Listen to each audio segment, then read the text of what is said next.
Bienvenidos, tenemos aquí al psicólogo Robinson Morales, con el que vamos a conversar un poco sobre cuáles son las problemáticas para la prevención de los embarazos adolescentes aquí en el Perú, ¿no? Así que bienvenido, Robinson. Si tienes algunas palabras de bienvenida, alguna presentación ligera que quieras dar, sea bienvenida en este momento. Hola, ¿qué tal? ¿Cómo están todos y todas? Mi nombre es Robinson Morales, soy psicólogo de profesión y agradezco mucho a Franco la invitación el día de hoy para este podcast. Espero sea de mucha ayuda y sea entendible para todas y todos y así podamos juntos construir conceptos y podamos construir de repente algunas herramientas o técnicas para así ir mejorando y reduciendo los embarazos adolescentes en el Perú. Excelente. Ahora te consulto. ¿Cuáles consideras tú que son las estrategias más efectivas que ha implementado el gobierno peruano para la prevención de embarazos adolescentes? Ok, yo considero que ha sido de mucha importancia la implementación y la promoción de la educación sexual integral en las escuelas de todo el país. Cabe resaltar también que esta educación sexual integral, si bien es cierto, se ha impulsado para que se pueda desarrollar. Considero que hay todavía un largo espacio en donde se debe capacitar a toda la comunidad educativa, tanto a docentes, a estudiantes y a padres de familia, para que se pueda implementar y desarrollar de la mejor forma. Es muy importante resaltar y saludar también esta iniciativa de la educación sexual integral en las escuelas de todo el país, pero hay mucho que hacer todavía en ese aspecto. Considero también, por ejemplo, que ha sido muy importante el hecho de que se pueda promover en todas las escuelas la reinserción escolar de las niñas, adolescentes que hayan quedado embarazadas en algún momento, porque es muy importante que la educación continúe en ellas para que así puedan terminar sus estudios y puedan continuar con su proyecto de vida que en algún momento lo hayan tenido, ¿no? Eso ayuda mucho a las adolescentes a que no se sientan excluidas y por el contrario se sientan respaldadas por la educación, por el centro educativo que en algún momento estuvieron y que puede ayudarles a que puedan continuar con esta preparatoria escolar. Excelente. Esas yo creo que son las dos estrategias más resaltantes, las cuales yo considero importantes que han implementado desde el gobierno. Sí, definitivamente. Y siguiendo con ello, ¿cuál consideras que es el papel de la educación sexual dentro de la prevención para los embarazos adolescentes? ¿Y cómo crees o si tienes la información de cómo se aborda este tema en los colegios, si es que se aborda, ¿no? Sí, mira, la educación sexual integral, la ESI, que justamente ya se viene implementando en varias instituciones educativas, es muy importante. Es muy importante porque no solamente previene los embarazos adolescentes, sino que además hace que las y los adolescentes conozcan cuáles son sus derechos sexuales y reproductivos, por ejemplo, que son muy importantes para ellos y para ellas. Es resaltante también que los mismos docentes, maestros y maestras, conozcan cuáles son estas estrategias de la educación sexual integral, cuáles son los objetivos, en qué nos ayuda, en qué beneficia a la población, para que ellos mismos puedan saber la importancia de esta y puedan implementarla en su institución. Porque si no la conocen, es como que ¿por qué voy a aplicar algo que no conozco? Que ni siquiera sé cuáles son los objetivos, no sé cuáles son los beneficios que va a tener la educación sexual en mi escuela, ¿no? Considero también importante que se empiece una capacitación constante en los docentes porque son los docentes que también son personas que han sido construidos en espacios, en hogares que quizás el tema de la sexualidad es o ha sido un tabú. Entonces para ellos muchas veces es difícil el poder manifestar o el poder hablar de manera libre, de manera abierta los temas de sexualidad. Entonces, si un maestro, si un docente se le hace difícil el hablar de sexualidad, imagínense cómo podrían trabajar los temas de educación sexual integral, ¿no? Entonces, para eso es importante la capacitación constante en los docentes, en las docentes, para que ellos puedan trabajarlo sin tabús y sin estereotipos, ¿no? La educación sexual integral nos abre muchas puertas. Nos abre puertas en donde nos permite que las adolescentes tengan mucha confianza y esto puedan manifestar algún tipo de, por ejemplo, de abusos, de violencias que existen en el hogar, en la escuela. Nos permite conocer las realidades en cuanto a las brechas de desigualdad que existen en temas de relación a género. Eso es muy importante que lo conozcan.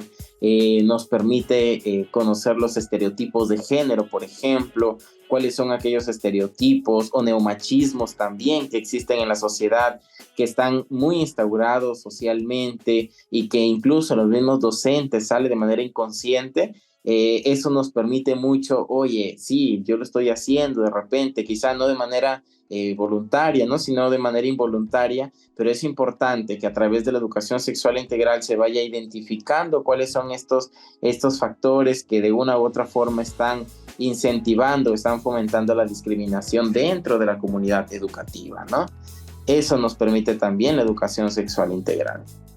Y definitivamente, porque considero también que vivimos en un país en el que aún hay muchas cosas que si bien se van identificando poco a poco, aún cuesta porque hemos crecido muchos, ¿no? En un ambiente o en una sociedad que es bastante machista en muchos aspectos y que el machismo no solamente viene de parte de los hombres, sino inclusive también de parte de muchas mujeres, de madres de familia que no son conscientes realmente de que las acciones que están teniendo son acciones machistas, porque lo tenemos muy arraigado en nuestra sociedad, ¿no? Lo tenemos muy normalizado, todo es muy parte de lo cotidiano, cuando realmente tenemos que empezar a concientizar cada cosa que vamos haciendo para tener cuidado y no llevar justamente la información a tergiversarla, ¿no? Y que siga siendo hablar de sexualidad un tabú como lo ha sido durante tantos años, justamente.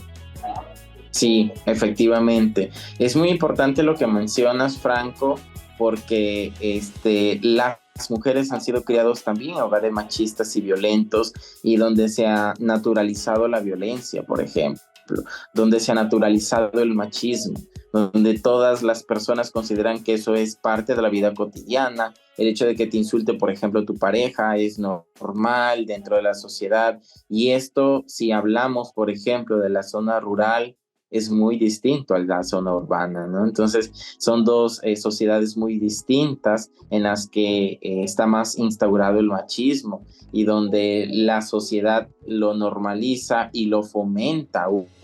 Y si nosotros, como parte de nuestro trabajo, no comenzamos a hacer un par y no comenzamos a capacitar a las comunidades educativas, no podemos detener este círculo vicioso, ¿no? Entonces es importante que comencemos a trabajar en ese sentido para que así podamos ya reconocer cuáles son estos tipos de violencias y ponerle un alto. Y sobre todo ir educando a las adolescencias, a los niños, a las niñas, para que puedan ir reconociendo desde temprana edad qué es lo que está pasando y qué es lo que yo no debo hacer. Sí, totalmente de acuerdo contigo, Robinson. Pasando al siguiente punto. ¿Cuáles son los principales obstáculos que consideras que enfrentan los adolescentes peruanos al buscar información sobre la sexualidad y al buscar tener acceso a los métodos anticonceptivos? Muchos obstáculos. Dentro de los principales obstáculos está el sociocultural. Muchas adolescentes y muchos adolescentes tienen vergüenza asistir al centro de salud. Tienen vergüenza asistir a una farmacia, por ejemplo, a comprar un método anticonceptivo. Sienten mucho miedo, temor de repente a que esta persona los pueda juzgar, ¿no? Entonces, y es más acentuado dentro de la zona rural porque es más las personas dentro de esta zona es como que no, yo no asisto al centro de salud porque si no van y le comentan y después todo el mundo sabe. O yo no voy a la farmacia a comprar un preservativo, un condón, porque si no luego lo van a comentar con los demás, ¿no? Entonces tenemos que partir de allí. En principio, de que no hay ningún daño, no es malo ir a pedir método anticonceptivo, ni mucho menos información. Por el contrario, es bueno, así tú no tengas una vida sexual activa, es bueno que te informes, ¿no? Entonces, en ese sentido, es principalmente educar a los y las adolescentes en eso. Y lo segundo es que si así lo sepan los demás, no tendrían ningún riesgo. O sea, ¿en qué me afecta de que las demás personas, por ejemplo, me digan que yo he ido al centro de salud a pedir información sobre sexualidad? ¿O en qué me afecta de que yo voy a una farmacia a comprar un preservativo? Por el contrario, significa que soy una persona responsable con mi sexualidad, ¿no? Entonces, ese chip tenemos que ir cambiándolo y tenemos que ir asumiéndolo dentro de nuestra comunidad, dentro de la sociedad. Y no comenzar con las burlas de como, mira, se fue al centro de salud, ¿no? Porque entre mismos adolescentes comienza la chacota, como se dice, ¿no? Entonces es importante que entre ellos se comiencen a naturalizar esto, ¿no? Como parte importante de la salud sexual. Otro punto o factor muy importante es que dentro de los establecimientos de salud no existe una atención diferenciada a la adolescencia. Y esto hace que las y los adolescentes no asistan a los centros de salud. Es que yo no me siento con confianza en ir a un centro de salud porque de repente me van a juzgar, de repente me van a hacer preguntas, me van a decir por qué inicié mi vida sexual, por qué de repente tuve sexo y no me cuidé, ¿no? Entonces está esa mirada juzgadora, ¿no? Entonces tenemos ese concepto de que dentro del centro de salud me van a decir muchas cosas que yo me van a herir o me van a hacer sentir mal. Que puede que sea cierto como puede de que no, ¿no? En ese sentido no podemos decir, oye, no te van a juzgar porque quizás sí lo hacen, ¿ya? Entonces es importante comenzar a empoderar a las adolescencias para que sin sin ninguna razón de poder sentirse juzgados puedan asistir. Y si sienten en ese momento que están siendo juzgados, discriminados o criticados, puedan decir alto, ¿no? Porque es parte de la violencia también. O sea, si tú sientes que dentro de un centro de salud estás siendo atacado, discriminado, puedes también comentarlo como parte de la violencia, porque eso hace más bien que los adolescentes no asistan a los centros de salud. Y si quien me está escuchando de repente es una obstetra, es un personal médico que asiste a los y las adolescentes, es importante mostrar una actitud amigable con las adolescencias para que puedan así incentivar no solamente que ellos vuelvan a asistir al centro de salud, sino que más adolescentes vayan al centro de salud. Entonces digan, oye, yo fui al centro de salud y no es como decían, ¿no? Me atendieron muy bien, me dieron el método anticonceptivo que quería, no me presionaron, lo hicieron a mi ritmo, ¿no? Sin presiones, sin juzgar, y bacán, ¿no? Entonces, eso necesitamos, que se comience a fomentar, a comentar cosas positivas de los centros de salud para que así todas las personas puedan asistir. Yo creo que también otro desafío y otro reto es la comunidad LGTB. Las personas, por ejemplo, las personas lesbianas, personas gays que quieran asistir a los centros de salud muchas veces son juzgados y criticados no solamente por el personal de salud, sino también por la sociedad misma, porque aún se sigue considerando como que esto es malo, esto es negativo, de que son personas, no sé, que pasa esto, lo de acá, que no son hijos de Dios. O sea, son muchos preconceptos que se tienen al respecto, y es importante comenzar a empoderar a las personas, en principio, para que entre adolescentes no haya discriminación, ¿no? Para que entiendan que es parte de la sociedad, de que existen personas homosexuales dentro de la comunidad educativa, por ejemplo, de que no debe fomentarse la discriminación, que es parte natural, que no es que yo decida ser homosexual, por ejemplo, ¿no? Entonces, eso para empezar. Y lo segundo, que dentro del centro de salud se comience a tratar por igual a las personas. O sea, no importa de que tú llegues, oye, como tú eres homosexual, entonces te trato de una manera distinta. O como tú eres heterosexual, entonces te trato diferente. Y no se trata de eso, ¿no? Si tú eres un adolescente, sí, sin importar la orientación que tengas. Si tú eres un adolescente, te trato de una forma; si tú eres un adulto, se trata de otra forma, ¿no? Con el objetivo de captar la atención de las adolescencias. Claro, porque finalmente no tiene por qué ser una mala experiencia ir a un centro de salud a querer informarte del cómo llevar una vida sexual adecuadamente, ¿no? No solamente Ujú, porque, como mencionas, no solamente porque estés llevando ya una vida sexual activa, sino porque ujú, la curiosidad, creo yo, nace desde que son pequeños hasta cierta edad que empiezan a explorar, se empiezan a conocerse ellos mismos y tienen muchas preguntas que resolver y justamente esta ujú. vergüenza al hablar sobre el tema es lo que muchas veces lo lleva a no obtener la información que les puede ser muy favorable y ayudarlos mucho a lo largo de sus vidas, pues, ¿no? Tienes Ujú. mucha razón. Sí, en efecto. Y a veces, justamente Franco, lo que menciona son estas respuestas que ellos buscan a preguntas que no nadie puede resolverles. Porque tú, por ejemplo, no hablas de sexualidad con tus papás, ¿no? Entonces, tú le vas a preguntar, mamá, ¿qué pasa si hago esto? ¿Puedo tener relaciones en tal momento? ¿No? Porque si no, tu mamá te puede castigar y depende del tipo de familia que tengas. Entonces, las adolescentes no hablan con los padres sobre temas de sexualidad. Es muy difícil, o sea, son muy pocos los que sí hablan sobre estos temas con su familia. Y lo segundo, que cuando le pedimos información al profesor o a la profesora sobre temas de sexualidad, tampoco lo saben. Entonces, ¿dónde acudir? ¿Dónde recurrir? ¿A quién preguntarle? ¿No? Entonces, eso es importante de que en los centros de salud se comience a atender. Se comience a atender de manera diferenciada para que los adolescentes, las adolescentes puedan tener la confianza de poder asistir. Habiendo tocado estos puntos que has estado mencionando, ¿qué factores culturales o socioeconómicos crees que contribuyen de manera significativa a la alta tasa de embarazos adolescentes que vivimos aquí en el país? Ok, los factores son varios los que contribuyen a la alta tasa. En principio, porque las adolescentes, los adolescentes tienen vergüenza asistir a un centro de salud a pedir métodos anticonceptivos.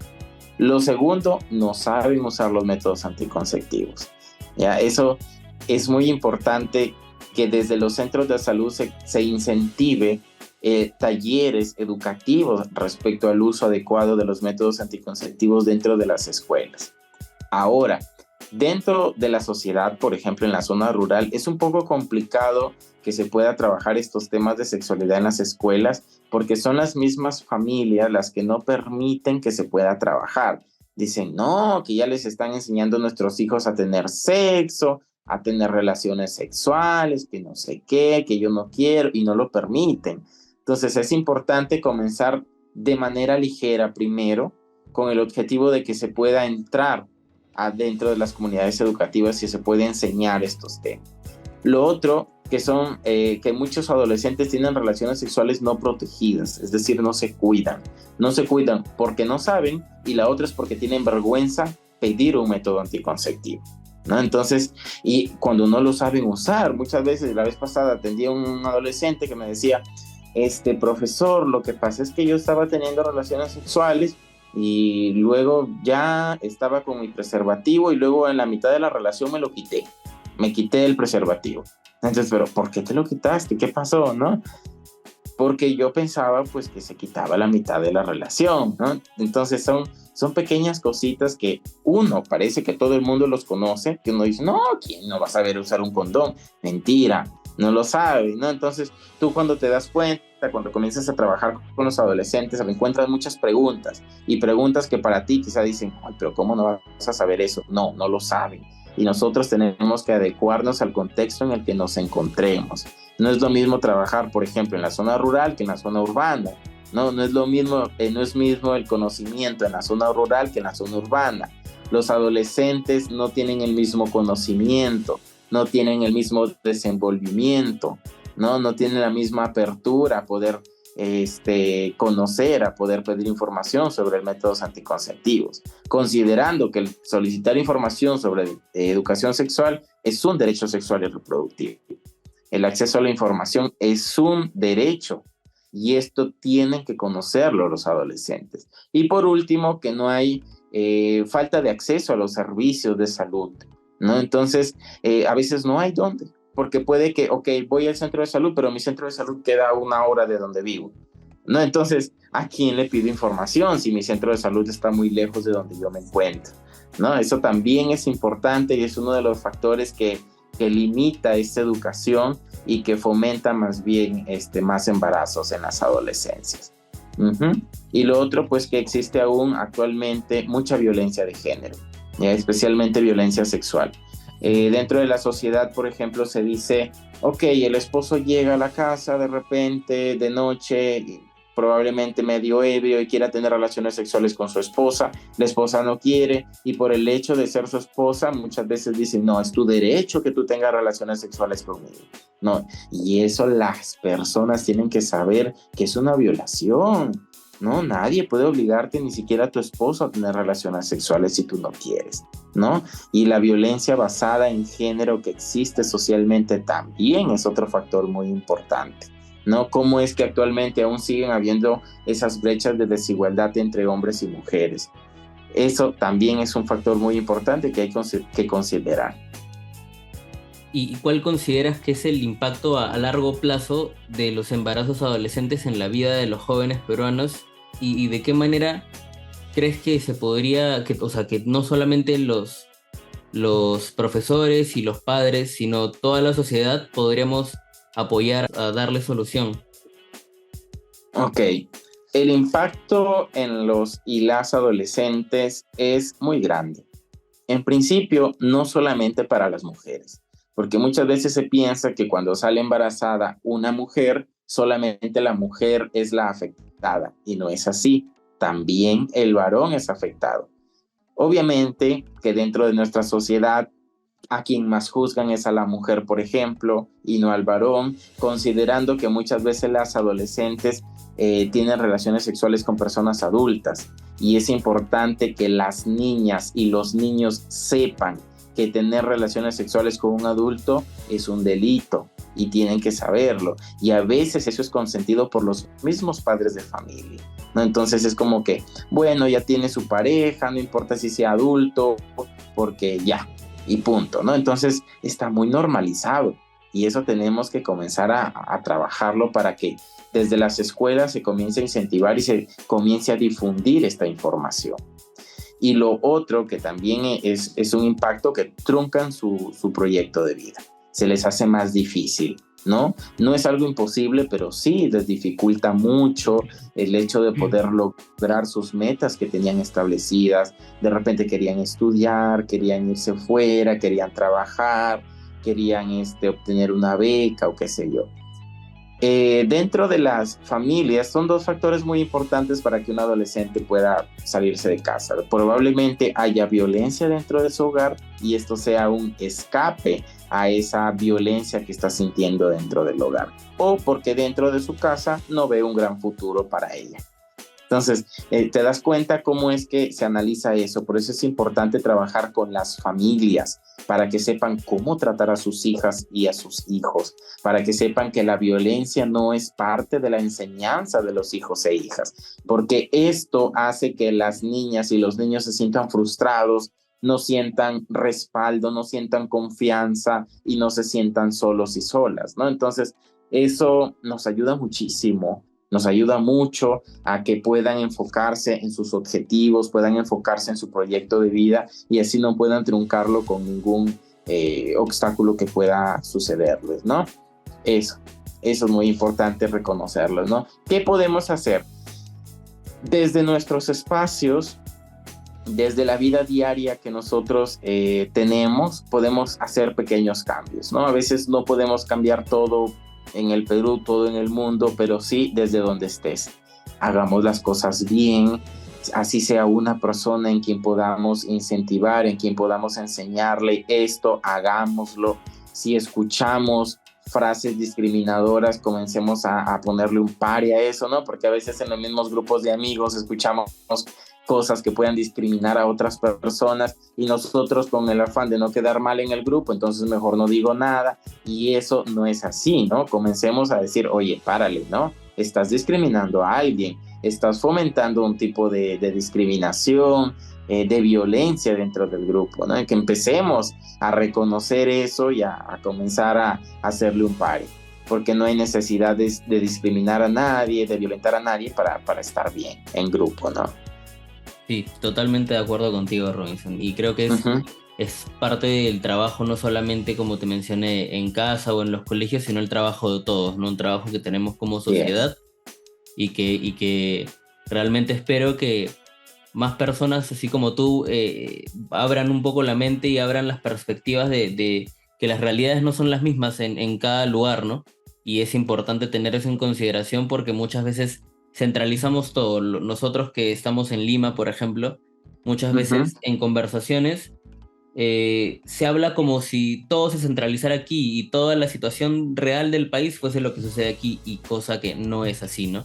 Es bastante Ujú. importante conocer las demás realidades y estar conscientes de que es parte del trabajo de todos el no quedarnos callados cuando vemos acciones que no son las adecuadas, ¿no? Ha sido realmente un placer tenerte contigo el día de hoy y espero que puedas acompañarnos en otra edición en otro momento. Con mucho gusto, claro que sí. Muchas gracias a ti, Franco, por haberme invitado el día de hoy. Para mí, es un gusto, ha sido un gusto estar contigo y espero que de una u otra forma le ayude a algunas personas este audio, este podcast, y así podemos cambiar la vida de más personas, ¿no?